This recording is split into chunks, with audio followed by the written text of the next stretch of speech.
Hello, good morning everyone. Nakabalubog unsa ni mga misis aloe vera. Daghan kay ko mga tanom ingon ani. Sugad nakatanong ko ingon ani, wala na ko ni gamit og mga cream para sa nawong. Kanila lang may ako ang panon aning gamiton. Ako ra ni siya nga naumpot doon. Dayon kining dugaan ni ako ipakuan sa akong naong. Yan ni mga misis para dili ara to naman ko ni siya collagen, kaning dugaan ni collagen ni siya. Siya makahatag og vitamin sa atong naong. Yan na una ni mo ana na ang duga niya makawala po na siya kunot mga misis. Itong mga edad-edara na, mga 50, buwan na naman punot. Daghan ni siya. Wala po na siya delikado sa ng madawat imunong kay natural man siya matanom. Wala mo siya chemical. Kaya ang gigamit ng misis para na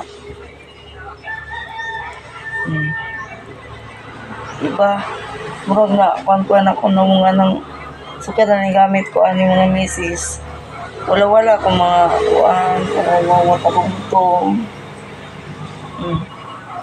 matuod guwapa ta itong mga cream pero delikado po to wala yung sunblock wala man sa sunblock diretso man na asa yung liog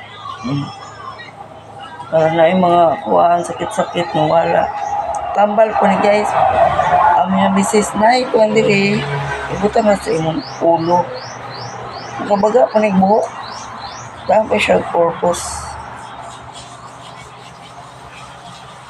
na pag human rapuhan mo na mo uhan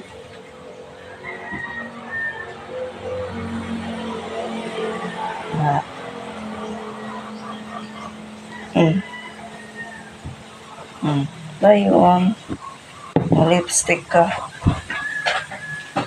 yun ang gigamit na ako ng lipstick ng misis kay bibig ka ako ng misis yan ka kasi natural yung pula niya si Lola nag-advertise. Mustache? Ikaw din, mag-ABCD ka.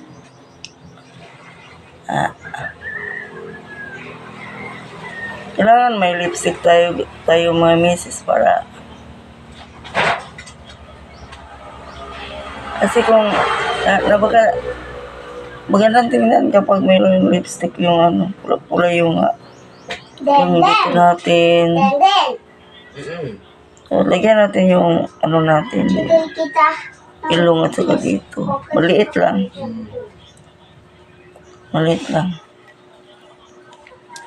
sa pagkatapos magpulbos ito na yung ginagamit ko mga misis para walang delikado sa mukha may mukha po parang nanghugot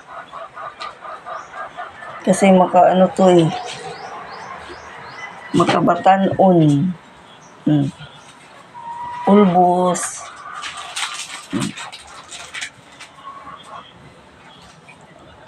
kaya meron kayong tanim na aloe vera alagaan nyo kasi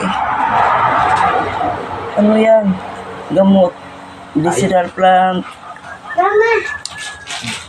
at yung mabu tingnan mo yung ko